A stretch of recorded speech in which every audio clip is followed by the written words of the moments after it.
Revelation 18:11-13 lists the many items you can get from this city. They say you can get whatever you want in New York. Look at the last two items in this list, which are slaves or the bodies and souls of men. This verse is amazingly accurate.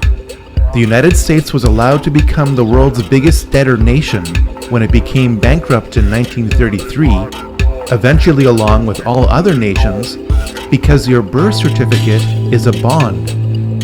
You are pledged as collateral on the debt of your nation. You are traded as a human resource on the stock exchanges of the world, especially in New York, the home to the world's largest stock exchange. Baby comes out, do they give him to the mother? You give the baby to the nurse. What does she do with it? She runs to the other side of the wall, doesn't she?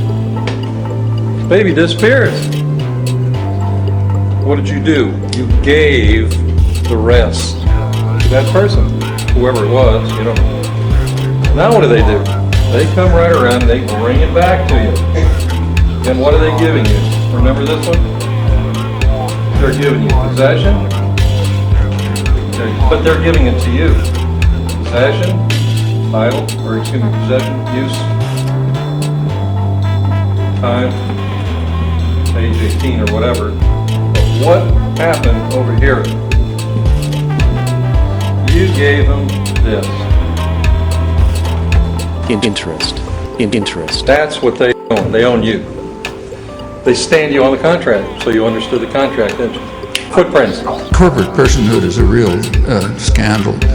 Corporate personhood is an interesting doctrine. I mean, it goes back to the 14th Amendment, which is very, I'm sorry to bring up too much history, but this stuff is really enlightening. You go back to the 14th Amendment right after the Civil War. Its core principle is that no person can be deprived of rights without due process of law. Actually, there's something like that in the Fifth Amendment, but this expanded it. And the intention, of course, was freed slaves. Freed slaves cannot be deprived of their rights. Well, it was never applied to freed slaves. Almost entirely it was applied to corporations. What it means is that the meaning of the 14th Amendment was expanded so that person included corporations. You will note that the 13th Amendment provides that neither slavery nor involuntary servitude shall exist within the United States. But why the emphasis on involuntary servitude? Isn't it the same thing as slavery? Sure it is. But they had to mention the concept of involuntary servitude because they wished to retain another type of slavery, voluntary servitude. When the slaves were released from their involuntary servitude following the war, their status was changed from that of being property to that of being a person. That is, first, subject to the jurisdiction of the laws of the United States, however, limits access to parts of the Bill of Rights. But first remember, anyone who voluntarily subjects himself to the laws or jurisdiction of another is, in every way, obligated to abide by the terms of any contracts or laws established by whomever establishes the rules of the contract. You were given specific orders. Hey, I'm just doing my job. You give me that jurisdiction crap. The orders were for your protection. But what does the Matrix tell us? The Matrix tells us that the world is an illusion. Your purpose is a source of energy. For an automated system, you are less than a slave. Sound familiar to the real world? God created people. We the people got together 200 years ago and created a state government. All of those states got together and created a federal government. And the federal government is supposed to be the servant to the state government. States are supposed to be supreme, states' rights, which goes into a long story of the wrong side winning the Civil War, right? Exactly. What was the Civil War? What was the Civil War? It's Abe Lincoln's war. It wasn't the Civil War. That's right. It wasn't slavery. It wasn't slavery, no. And then the federal government created a corporate federal government. Notice it's all capital letters. The corporate federal government created a corporate state government. And one of these two, somewhere in here, created persons with all capital letters. This would be Kent Hovind with all capital letters. This is not me. Which leaves us with an interesting situation. Since whatever God creates, He controls, and we're supposed to be subservient to God, whatever we create, we control, and the states, the federal and state government are supposed to be subservient to we the people. They're supposed to be our servants. But whatever the government creates, it controls. So the government has created persons, actually a corporate soul, for every individual being in the United States. So what have we done here? We brought ourselves under the law that they've written. We've understood the law. We used to be at the top of the pyramid with Yahweh up here, we the people, Constitution, government down here, and all their little babies. But if you come out from down here and understand them, this is where you are. And you do it by contract.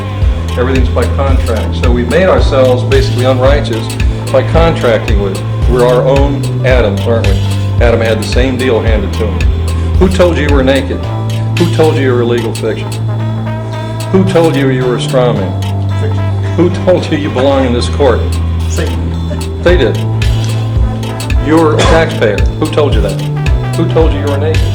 He gave you the power to be sovereign. We come under your contract. Everybody commits the sin of Adam and Eve on a daily basis. Kent Hovind, also known as Dr. Dino, was sentenced to 10 years in prison for tax evasion in 2007.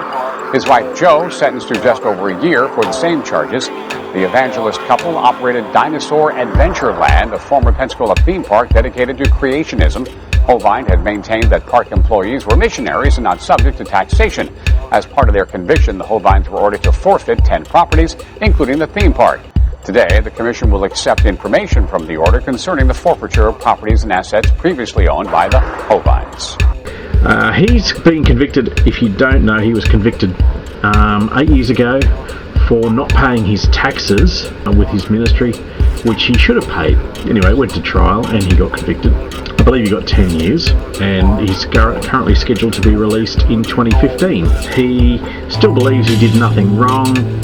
He still fails to render unto Caesar that which is Caesar's, and he's unrepentant. He really hasn't learned his lesson whatsoever. All that time in prison, Kent, and you still haven't learned your lesson. He still says he hasn't broken any laws. Been convicted, Kent. You have broken laws. You will have a criminal record, and you'll have that for the rest of your life. You might as well get used to it. I've never been an anti-tax protester, he told WorldNet Daily. I have always said that everyone should obey the law, including the government. I have always paid every tax I owe. No, you haven't, Kent. You moron. Karl Marx said we need a heavy progressive income tax. Did you know that was Karl Marx's idea? And did you know in America it is voluntary? And 59 million Americans don't volunteer. So what they did in 1929, they manufactured a depression. A couple of years later, everybody's starving, and they said, wow, what are we going to do? And Roosevelt comes in and says, well, I got a deal for you. Come down and get your Social Security number. Huh? People lined up to get it. By the way, that is totally voluntary. And if you have a Social Security number, you have just entered into a trust. You're part of a trust agreement, and you've got a whole bunch of things you've got to do now. As I mentioned on the first session, words are spirit. Joshua said, my words are spirit, my words are truth. Another place he said, my words are life. Notice he didn't say my words are good. That's part of the knowledge of, that's a tree of knowledge of good and evil. That's this whole world system. He said, my words are life. Okay, so that's outside. That's for living souls, sovereigns created in the image and the likeness of their creator. So he really saved Moses' butt. He saved his rear end big time, because he had been convicted in the world system, Egypt, for killing that Egyptian, and he had been exiled. So now he's being told to go back and let my people go to the ruler. He goes back, and what's the ruler going to say? What's your name? And what's he going to say? What is not my name? I'll say that again. What's your name? No, what is not my name? No, Moshe didn't do that, all right? Moshe went back and said, as he was told to say, I am that I am, I will be that I will be. So he didn't contract, all right? So we get into words, and we begin to understand that we go by a name, but we are not the name. A name is a noun, a noun is a thing. You are tuned in to God's Property Radio. Here are your hosts, Sam and Dan.